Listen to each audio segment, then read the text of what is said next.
Welcome back, everybody, to the Breakthrough Moment podcast. We have special guest Nina Sunday here. Thank you so much for jumping on, Nina. I'm so excited for this. Oh, it's a pleasure. Pleasure, Zac. For those of you who do not know Nina, get this. This is quite an introduction, so hold on to your seat. So Nina is a CSP, which is a certified speaking professional. Now, only 10% of conference speakers in the entire world have this designation of CSP. It's like a badge of honor, and there's so many hoops to jump through to get this. So Nina is an incredible speaker, and she is also the founder and owner of a nationwide training company that's been around for over 2 decades called Brain Power Training, and also the host of Manage Self, Manage Others, which is a podcast all around emotional intelligence and leadership. And it's one of the top 5%, of the podcast globally. So definitely I'll link it around here to check out the podcast. It's incredibly amazing. On top of that, Nina is an author of Workplace Wisdom from 9 to Thrive. And so if you're an entrepreneur, if you're a business owner, if you're not even in business yet, this is going to be an incredible podcast talking about Nina's breakthrough moments. If you're joining this podcast for the very first time, this is where we share successful entrepreneurs' pivotal moments throughout their career that broke them through into the next level of success. And so without further ado, Nina, thank you so much for your time. And let's jump into it. Please feel free to share some of your story and share some of these incredible breakthrough moments. I'm so curious.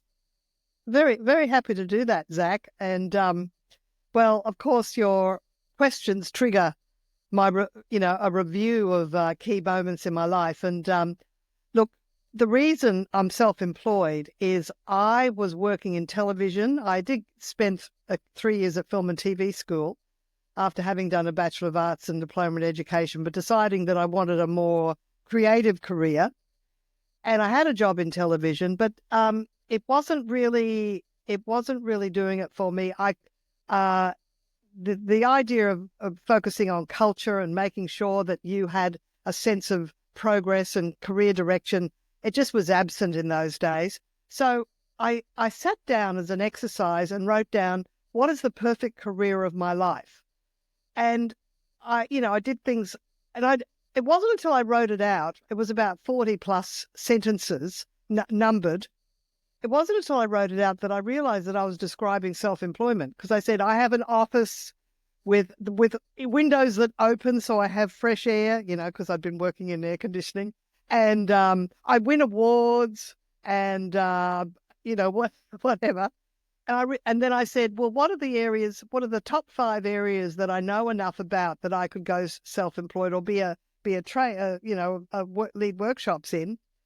And I had NLP, I had dolphin awareness, because I was doing a lot of work for the dolphins, dolphin awareness and not-for-profit organizations.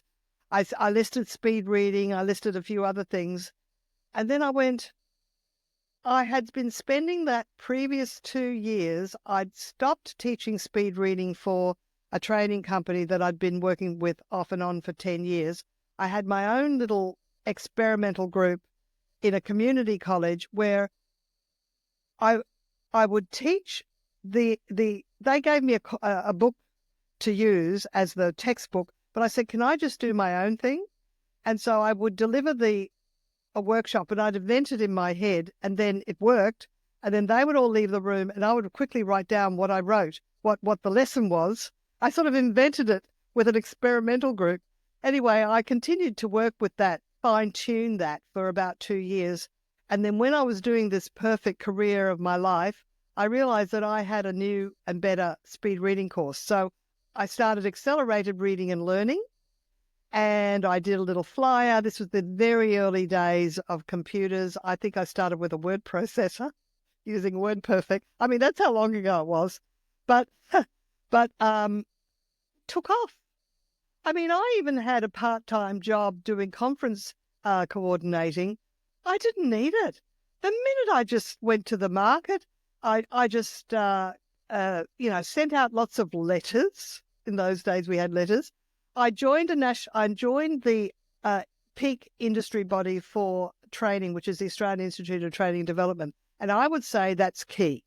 Join the peak industry body, because I went to their Christmas party. I had my brochure, which was ready about October, November. They had their Christmas party, which was the end of the year. And they got us into a circle and into circles and said, well, swap business cards and do some networking. So when it was my turn, there were about 6 in my circle. I said, what's better than a business card? I've got a flyer. It's for speed reading, accelerated reading and learning. And a woman from a government department said, oh, we want speed reading. She said, how much? And I just said, $1,000. She said, I'll take it. And I mean, in those days, that was a lot of money, but actually I worked out it wasn't enough. But I got my first gig, and that became one of my top clients. So, but that wasn't my only client, and I was doing public courses as well. So I realized that I had been sitting on a new improved speed reading course that I could take to market, and I'd spent 2 years fine tuning it. And then, of course, it all sort of continued from there. I got my first employee. I sort of, after 5 years, I got a full-time employee and rented an outside office just in my local suburbs. So it wasn't extremely expensive. But then the next, I would say, milestone came along. I had about 10 years into this business, I had a booking with a government department, which was the New South Wales State and Regional Development, which actually handed out grants to small business for business plans and marketing plans. So just in the break, one of the participants said to me, oh, Nina, what's your turnover? And how many staff do you have? And how long have you been in business? He said, you qualify. I suggest that you put in a proper application for a business plan. It's a matching grant. They don't give you the money. You have to, match it, but it can really take you forward. So I applied, I won the grant, and then I had a choice of 3 management consultants. I loved the third one that I interviewed, and he was incredible. But also he said, Nina, you can't niche in speed reading. You've got to expand all your topics. And at the time, I mean, there's a lot of people say, you've got a niche, but I was advised, don't niche. What can you teach? Well, you did actually start life as an English teacher. You can do business writing. You have to get organized to have a business like you've got. You can do time management. You have to give good customer service in order to get the workshops and do the after sales service. You can deliver customer service. So, but what was the luck of that is I had this rather thick document, which I threw in a drawer, and I went, well, I'm not quite sure what I'm going to do with that. But I came across a book. Now I'm continuing on with the story, not allowing you to say a few words. Perfect. No, this is great. We'll circle back. Keep going. This is fascinating. So I had actually bought one of the top. It's called Venture Capital and Enterprise by Chris Gollis, and it's one of the biggest bestsellers. It was written by a venture capitalist on how to expand your business by selling off percentages of ownership. And so in the same building that I rented my office, the person that owned it sold it to someone else in the building. And so we had a few conversations, and I was just handing over the key because we were moving out and I had somewhere else to go to. He said, let me know if you ever need any capital. And I said, huh? Well, I look to invest with small business. I said, well, I do actually have a business plan. So I went and got it, gave it to him, and he read it, and he's a numbers person. And he said, we had a conversation, and he decided that he would invest as a silent partner, if you like, or a mentor partner, not as a working in the business partner, because he had his own very successful printing and IT company. So I think that was a bit of luck. And I think what's happened is, what's the saying? The harder you work, the luckier you get. But also I see windows of opportunity, and I didn't go, oh, I don't want to spend time doing a grant application. I went, I'll spend time doing a grant application. It'll lead me to the next step. I'm a super optimist. I go, sometimes you just got to do things in the hope that it'll lead you somewhere. So anyway, he came on board, and he had been harboring in the period between us talking about it and then him coming on board. And he did the speed reading course, one of my public programs. He harbored this really great idea, and it worked beautifully, where I create a speed reading DVD. This was when this was being a bit advanced thinking, because VHS was current, but we went, oh no, let's do DVD. And we decided to contact, it was a really neat idea, and it worked beautifully. He said, we'll do public courses, we'll put bookmarks in bookstores with $50 off and a percentage commission to the bookstore, and we'll get someone in the business to contact all the bookstores and say, would you like a commission if we put a bookmark on your point of sale? For every person that enrolls with the $50 off, we'll know, because it's numbered bookmark, you'll get a commission. And we used to send commission checks, this is before EFT, commission checks every month. It worked like a charm for about, well, here's the thing. I did speed reading DVD, and then we went, well, let's do another training video. I did super memory. Let's do another training video. I did customer service. I had to do a lot of research before. I mean, it was over a 2-year period. We did 5 training videos, and they were all in the bookstores. And then we just decided that it had its run, and we just kind of focused on building more courses and getting more salespeople on. And it was all really, really good.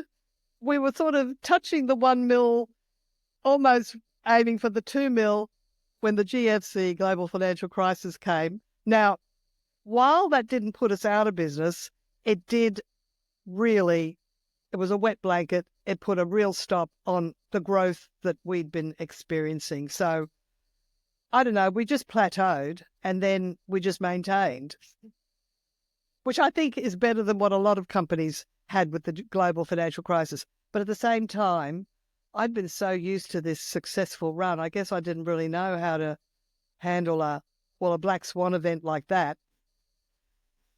But anyway, we survived, basically. We survived.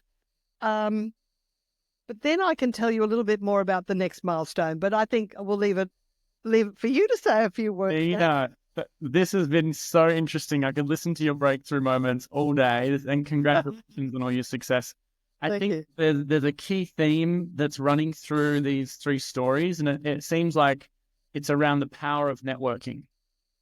And it seems, yes, right? And so there's this, we have an online world that we've been kind of catapulted into over the last 10 to 20 years, I guess you could say. But really what I find in business, when you bring it back, it's just building relationships. And if you can build a relationship in person, I find that just there's so much more trust, And in those early days, I wasn't just in the Australian Institute of Training and Management. There was Women in Management. There was East Coast Business Women's Network. I went to them all. Well, not them all. I went to 3 or 4 really good ones. And so much business came out of that, and collaboration and opportunities. Perfect. So I'm super curious, like there's other entrepreneurs out there listening to this, business owners that may have forgotten to get out and meet people in person, or maybe they need some tips and tricks on how to network in person, face to face, belly to belly. Do you have any recommendations on really building a relationship or friendship, old school? You must have a business card, and don't get them to take a photo of your details on your phone. In fact, I'm in the C-Suite network, which is a US-based network, and so I got involved when COVID started, but I'm still a member because I put my podcast on C-Suite network. But even the chairman of C-Suite Network made a comment. He said he's doing a roadshow at the moment across the USA in person. And he said the number of people that turn up without a business card, he said, all the people with business cards, they're the ones I go through at the end of the day going, yes, I remember that person. I can even write a few notes on it.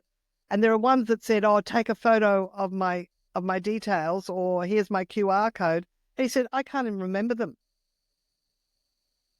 So it has to do with memory. See, you actually get something physical. It usually has a picture. And if they're just taking a photo of your details on your phone, well, it looks like everybody else's. So stand out with a business card. And, you can get it. They're inexpensive. I now actually have QR codes, a business card with QR codes for my podcast, because you do want them to hit that so they actually go to Manage Self, Lead Others podcast. That's a really good idea. A QR code on the business card. So both. Yeah. Yeah. Well, see, the QR codes were, I don't know, they're a bit slow to come on board, but we rely on them now. Even restaurants everywhere use QR codes for the menu. So people accept it, and you don't even need a reader. You can just do it through your camera on your phone. But have a physical business card that has an image of a QR code. But I'm curious in the next point here. You talk about speed reading, super memory. One of my first personal development programs I listened to was Kevin Trudeau's Mega Memory Program when I was very young. I don't know. Yeah. So I'm curious, do you have any strategies or tips to remember people's names? Network. I do, and it's not the Kevin Trudeau method. Okay. Yeah. Basically, if you understand that, all right, I went on holiday in Fiji and took from the library. We're talking early in my business. Maybe I'd been in business 2 years, and I went on holiday in Fiji with my mother. And I didn't get married till about 1996, so I was still single. And we went on this holiday. But The Psychology of Memory by Alan Badley. And I just went, I know there's a gem of an idea in this book, and I'm just going to read it with relish until I find it. And it was about 2/3 into the book. I think it was page 288, where he says, recall of an item of information increases the likelihood of subsequent recall. Basically, because when you recall some information, it sets up the brain cell connections, or the neural pathway in the brain. And so you don't want to go, Cameron, I'll visualize Cameron with holding a camera with the red light flashing for on, camera on. That's too much cognitive load when you're trying to remember 6 people's names. But all you have to do is, as you meet people, slow them down. Well, number one, you have to decide that you're going to capture their name. So you don't let it just go over your head, because if you just let them say it and not actively listen and do what I'm about to tell you to do, you will forget it. But what you do is you slow them down, and they'll say, hi, this is Jack. And then you quickly get in with, oh, hi, Jack. So, well, I didn't mean it to be a word, hi, Jack. But anyway, hello, Jack. And so basically you're slowing the process down long enough for you to create the neuronal pathway in your brain. So hello, Jack. Hello, Mary. Hello, Seth. Hello, VJ. And so assuming it's only about 6 at a time, or, even if it's 1 or 2 people, then what you do is just spend a moment, let them talk, spend a moment just going back through your head, like, okay, I just met Jack, Mary, Seth, VJ, and like mentally rehearse. So what you're doing is you're actually reinforcing that brain cell pathway. And then when you are talking to them, start using their name. If you start using their name, so Jack, whereabouts do you live? Or Jack, what brought you to this event? Or Seth, have I met you before? Have you been a member of this for very long? Just find some reason to use their name while they're talking to them. So once you've created the neuronal pathway, you will always remember their name. It's really, memory can be learnt. Good memory can be learnt with good tactics. That's great. So it's repetition, slowing it down, speaking it out, deliberately using it. Cool. And it's creating the brain cell pathway because every recall creates the pathway. See, if you've never created the pathway, you're less likely to recall it. Recall of an item increases the likelihood of subsequent recall. That one sentence I went, that's the reason I read this book. I'm really curious. When you met the investor, or before he was your investor, did you remember his name? Oh, yeah. Yeah, because he was in the same building. Okay. Actually, we'd met once before because I decided maybe it was before Easter or something like that, I decided to have a little networking drinks party, and it was only him and his offsider that came. No one else in the building came. So I think we had the opportunity to meet. There was another time when he was in on the weekend and I was in on the weekend, and we just sort of said hello and introduced each other. So, yeah, we were with ships passing in the night up until then. Yeah. It wasn't a big building, so... Yeah, got it. Just as, for us entrepreneurs and business owners, just the importance of remembering someone's name for that extra bit of connection. So, oh, well, yes, when I would meet him, I would say, hello, Russell. I would say his name. I wouldn't say hi. I would make a point of remembering people's names, especially if I was likely to see him again. But I think I got into the habit of just always sort of retrieving the name, so it would just be there. See, if you start to exercise that muscle, I'll give you an example. I was at a party where I was introduced to this Val, and I don't think I even bothered to retrieve her name. I was just introduced to her. I was swimming in the ocean 1 week later, and this head bobbed up near me because I was living on the eastern coast of Sydney at the time. And this head bobbed up near me, and I went, that looks like that woman that I met at a party a week ago. And just from nowhere came, hello, Val. And it was truly her. So if you exercise your name remembering muscle, it'll work almost automatically, because I've been exercising it for years, especially every time I teach a course. By morning tea, if it's a one-day course, by morning tea, I know everybody's name. I'm using their name, and they know that I know their name. So powerful. So. Is that one of the criteria to be a CSP or no? Oh, no, that's just my thing. No. To be a CSP, it's based on income and quality stage presence. So you have to submit videos, and you have to have a 5-year history of hitting a certain benchmark of income as a speaker trainer. So interesting. So one of the key things, it sounds like that was the breakthrough, you've shared a couple so far, but is the importance of finding that investor, Russell. And so there are other entrepreneurs out there, wanting to network, find investors for their startup or their growth funding. Do you have any tips or suggestions on how people can find investors today? Oh, gee. Well, I was just lucky that I found someone that was looking for multiple small businesses to invest in, because he was a business angel. And there's venture capital. Be careful of venture capital, because they really just want to get a lot of profit quick and then sell it, so you can lose control. Whereas this was someone that wanted to grow the business with me, and so a business angel is good for that. I'm not looking for an investor now, so I guess I'm not up to speed with I'm not just up to speed with where you would find them now. But see, the Australian Stock Exchange, in those days, there was all this hype around, if you have a website, it's all automatically valued at $100,000. That's what it was like before the NASDAQ collapse. So there are always opportunities, often with government departments like is it Austrade?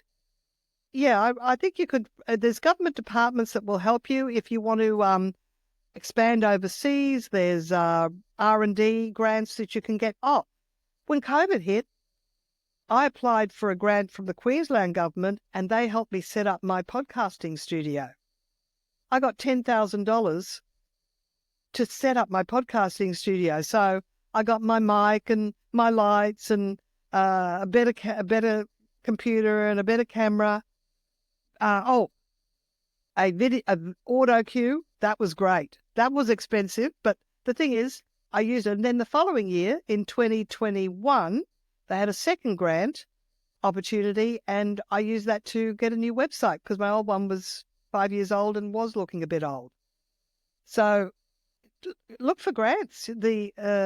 Your state department, well, of course, depending on, is this going all around the world? Well, I'm sort of talking about Australia now. Be over the waters for sure. Yeah. Well, I'm saying every country has its own government that supports business with grants, and just find out who that entity is. Certainly the USA does, Australia does, I'm sure UK and Europe does. So just get in touch with, your local government department that looks after small business, and they can give you guidance there. I became a joiner of associations. Now, here's the funny thing. I wasn't going to join professional speakers. It was called National Speakers Association in the early days, because someone told me once it's a boys' club. And I went, oh, well, I don't really want to join a boys' club. But then things moved on. Maybe it was in the early days. Who knows? But then I actually went. I got an invitation to one of their events because there was a speaker that I wanted to see. It was Paul Jones, and he had the Last Thursday Club. And I went, anything Paul Jones does, I want to go see. And I turned up at this hotel in Sydney with 80 people in a huge auditorium, and it was like a party was going on, and I was late to arrive. I joined on the spot. And then, that was 2005. I went to my first convention, 2006. I went to every convention after that. I was invited to be Sydney, New South Wales president in 2012. I actually, objected, because I said, I don't have the same business model. I have a national training company with trainers around the country. I don't get the majority of my income from being on stage as a conference presenter. I do that. But I also do it as a workshop leader. They said workshop leading counts, and you just had to count up your income. But I can remember going to some event where I met the current president, who said, and it was Rodney Marks at the time, and he said, oh, Nina, you really must join National Speakers Association. So I think the two things together, I met somebody who was the president, then I went to that event that made me want to join because it looked like so much fun. And I'm just saying I was probably late to joining national speakers, but hey, all in its good time.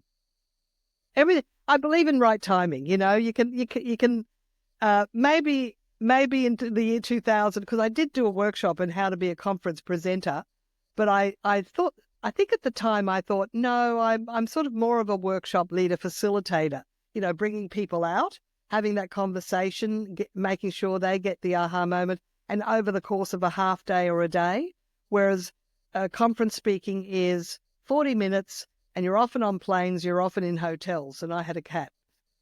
Well, I also had a husband at the time too. You can't leave those for too long unattended, Yeah, that's true. But I am single and fancy free these days. Oh, great. So funny. So I'd love to know, you've been through a journey, you've been through connecting with so many people and associations, and just what came to me then is like, I wonder what associations are in my state, where I live. And maybe there's a big list, maybe just great networking, because today I think of networking, maybe you go onto Facebook events or meetup.com or, Eventbrite or all these, Humanitix and stuff to find events. But associations, what a great way to network with and rub shoulders with some highly connected. Oh, they're the peak industry bodies. Join the peak industry body. I mean, if you're a company director of a proprietary limited company, you can join the Company Directors Association. I mean, I probably could and get more work, but I can't spread myself too thin because I joined national speakers. I'm in Australian Institute of Training and Development, and they could be my target market because they're often training managers of companies. But there's I'm in just outside of Brisbane in Moreton Bay, and there's a thing called Moreton Bay Innovate, and every month they have an event, and it's full of all these smart people inventing things. And I'm not really going there to get business. I'm just getting there to be inspired and meet great people. Wow. And we meet in person. This is so interesting. It really, even just from that short chat, and I hope everyone who's listening at home to really start to think bigger when it comes to networking. Think about a different room. If you're not finding your ideal client or, moving your business forward, find a different room, find a better room. And this is a great way to do it. So thank you, Nina. I'm super curious, if you could go back in time and change one thing before you started this journey of entrepreneurship, what would that one thing be? Well, it's tied in with what I think is my final breakthrough moment that I want to mention, which was COVID gave me the time to start my podcast. And I wished I'd started it in 2017 when I wanted to. I was there was a meetup group that used to meet every month about podcasting. I even attended a podcasting conference that was on the Gold Coast, but I did it virtually. And I was rehearsing with my assistant using, I think it was Zencastr or whatever, and a headset. And I was rehearsing an audio podcast, and I kind of didn't like my own voice. I kind of didn't like my own style. It wasn't my voice, but my style. I hadn't found my persona. So anyway, that was 2017. And then 2018, summer came, and I decided to pull the notes off the shelf for the book that I then published in 2018. So publishing the book took over from where I thought I was going to do the podcast. Now, I'm not sorry, because I then went to National Speakers Convention in the USA in Denver, and that's where I met Jeffrey Hazlett, who is also a CSP. He has a thing called the C-Suite Network. And I mentioned I won that prize to be interviewed at his studio.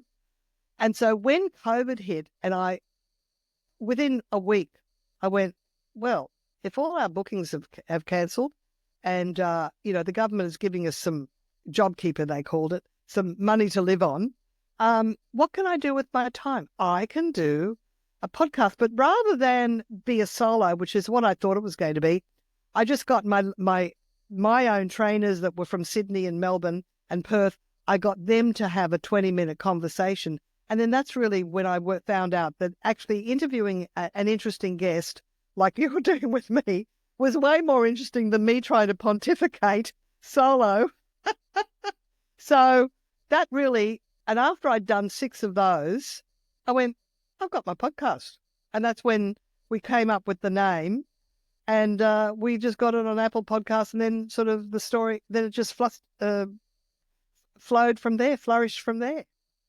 Wow, that is so interesting. So you would have started your podcast sooner. Wow. Do you think you would have reached more people, or do you think, like, what was...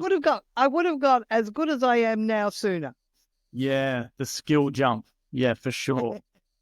That's so cool. That is so cool. But also, I think I look now, and some people say, oh, I'm starting my podcast now. And I go, well, I'm in my 5th year. I'm glad I started when I did.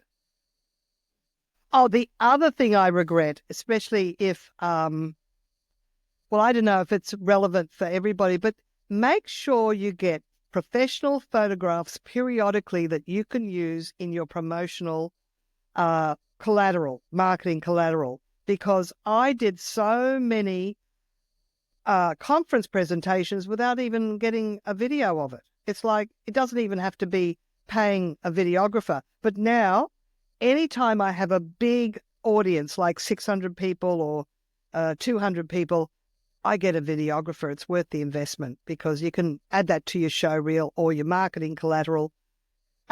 Just doing what you're doing, whatever is your business. If it's selling a product, it could be the launch of a product. And the other thing is, I think I would do more launches. Sometimes I think, oh, why bother with a launch? I'm too busy. So don't be too busy to celebrate your wins.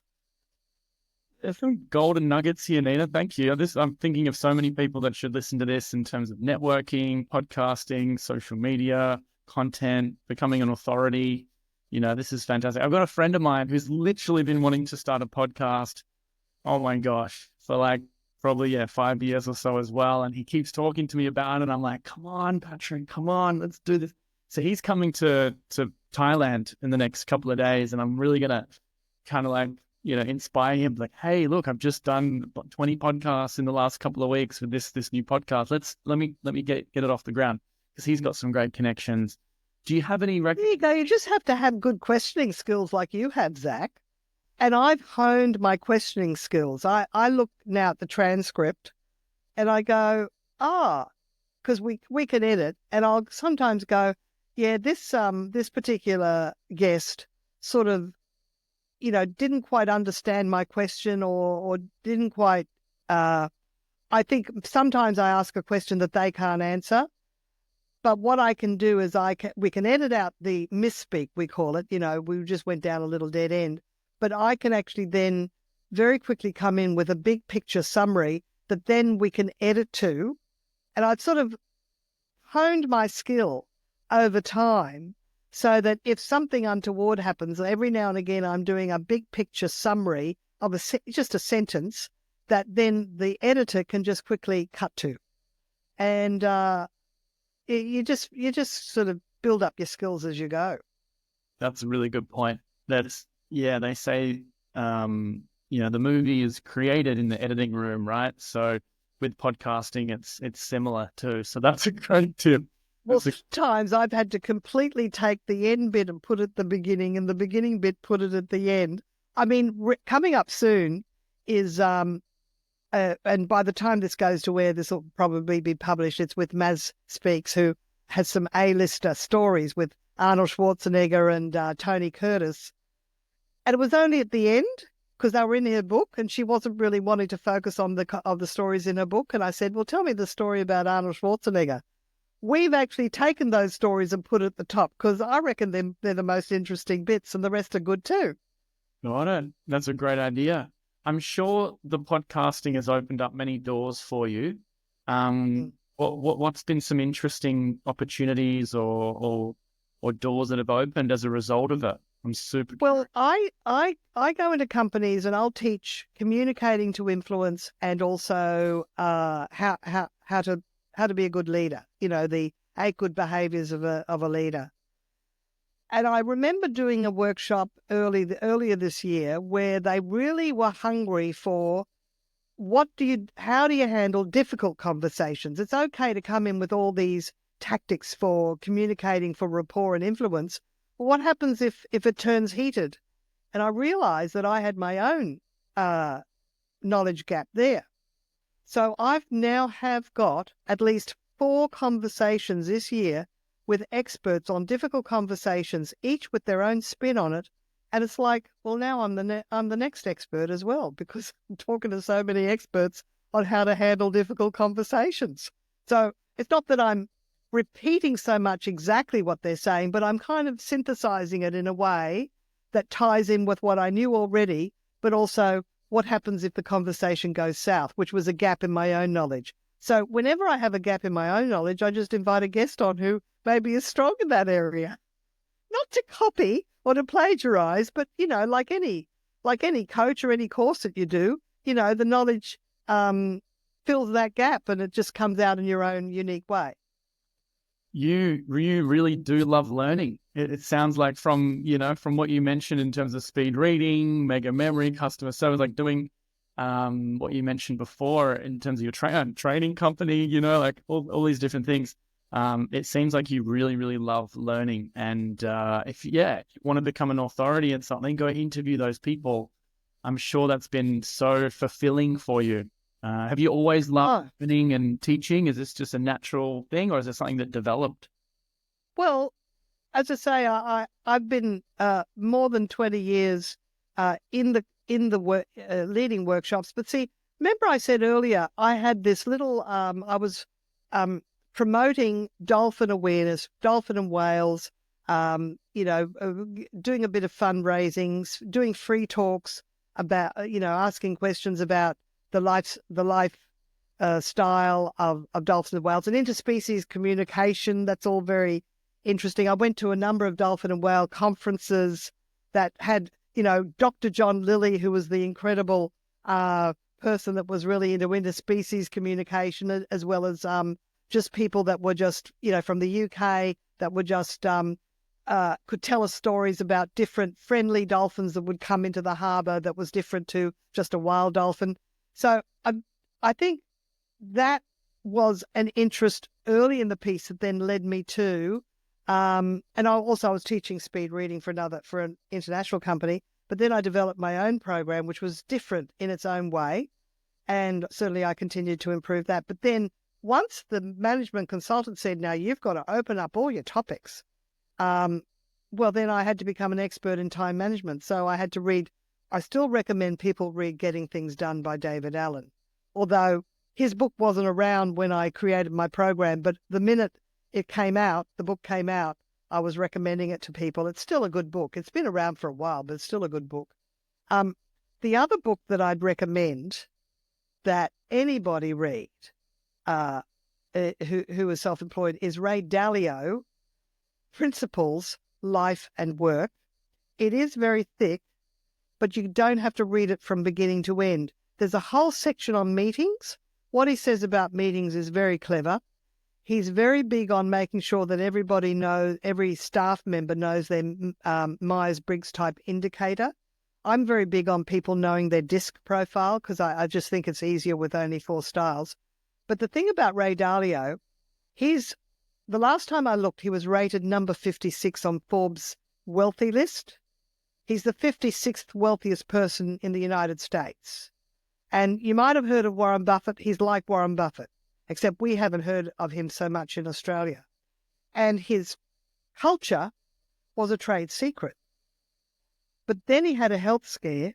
He's got over the health scare, but he decided that he would make this book his legacy. Like, he'll put their culture in this book. So I reckon if you read that book, you'll understand now that, and it's been a slow percolation, if you like. I was really focused on results in the early days and not so much on awareness of culture or being conscious of culture. And culture is so important. Like, I would make sure that people sort of enjoyed being at work, but I didn't think of having a team as creating a culture. But it's not my fault because 20 years ago, that wasn't such a big thing as it is now.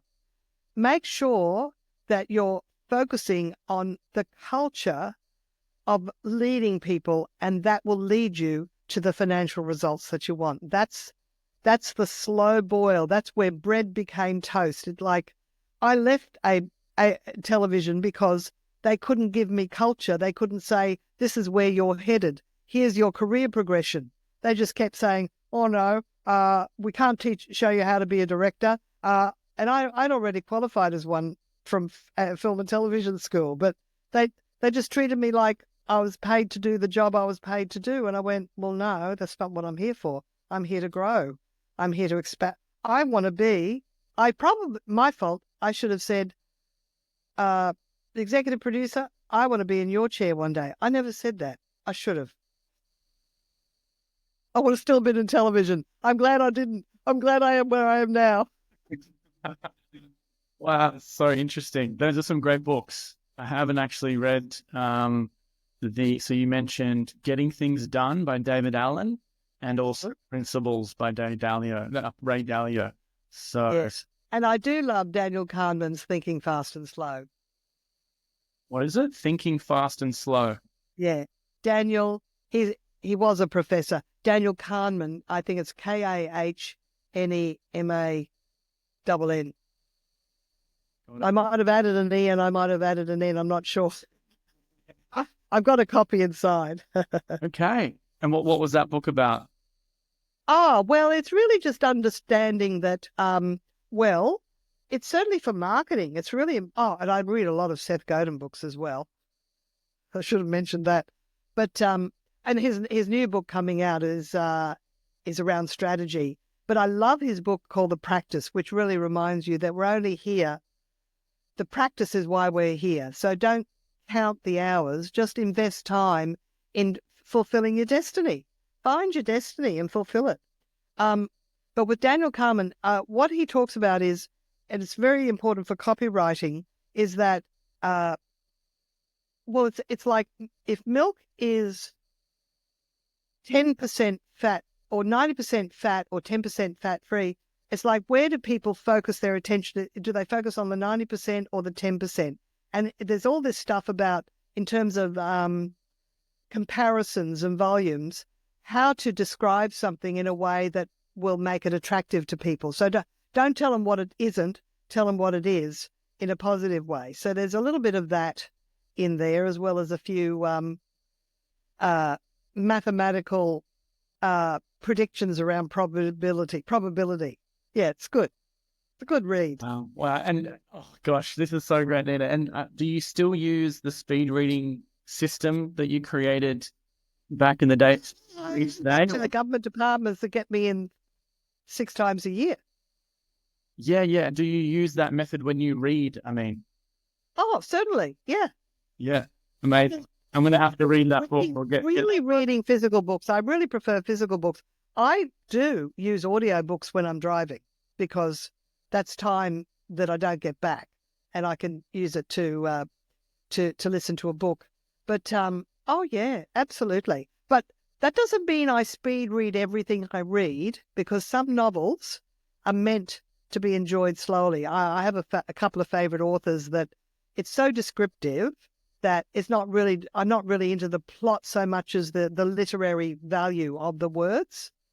And it doesn't mean you can't appreciate literary value, but speed reading is really good for nonfiction that you want to get through, or reports that you want to get through. Like, I prep for guests. Well, I can speed read their book and pick out the bits that I want to ask them about. So it's like having my own little book club. I favour guests that have a book, especially a brand new book, because it forces me to read or speed read their latest book. And so I stay up to date. Amazing. Of course you do. I wouldn't think of anything less from Nina Sunday. This is incredible. I feel inadequate. I didn't read your book. Apologies. That's all right. But I've saved my best question to last, but I'd love, just before I share that, can you share with everyone, how can people get in touch? What's the best way to reach out to you and stay connected?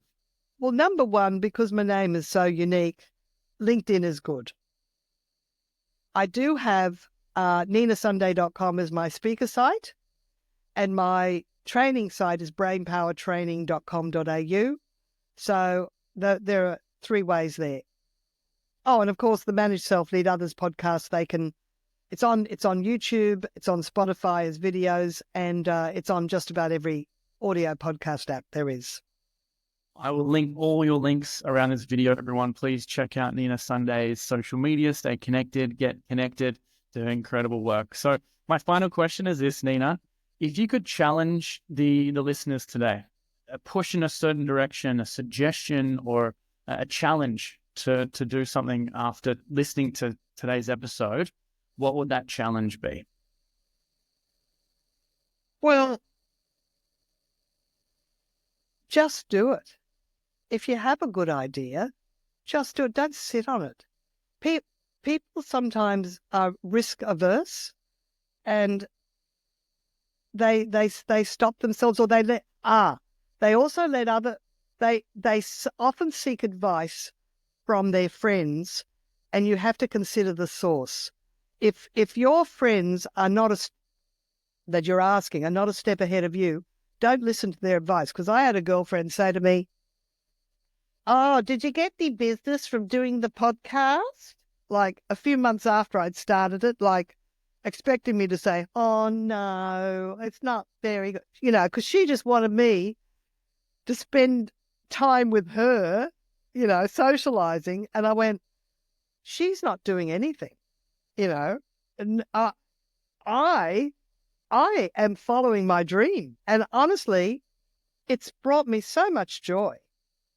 I know it bites into my free time, but I consider every conversation I have with a guest is social. As far as I'm concerned, I'm socializing. I'm socializing with you, Zac. Right now, I know. Gosh. I couldn't agree more. I couldn't agree more. Yeah, for sure. It seems like we have similar minds. You're super curious to learn. You love teaching, and you come from such a great place. So, yeah, I'm so excited to stay connected. Thank you so much for your time today. I'll link all the links around here so everyone can get connected to you. But any more final comment or any final comments at all, Nina? Oh, it's a real pleasure. And thanks for reaching out, Zac. And I wish you all the best with your Breakthrough Moment podcast. It's going to be very successful. Thank you so much. This has been a pleasure.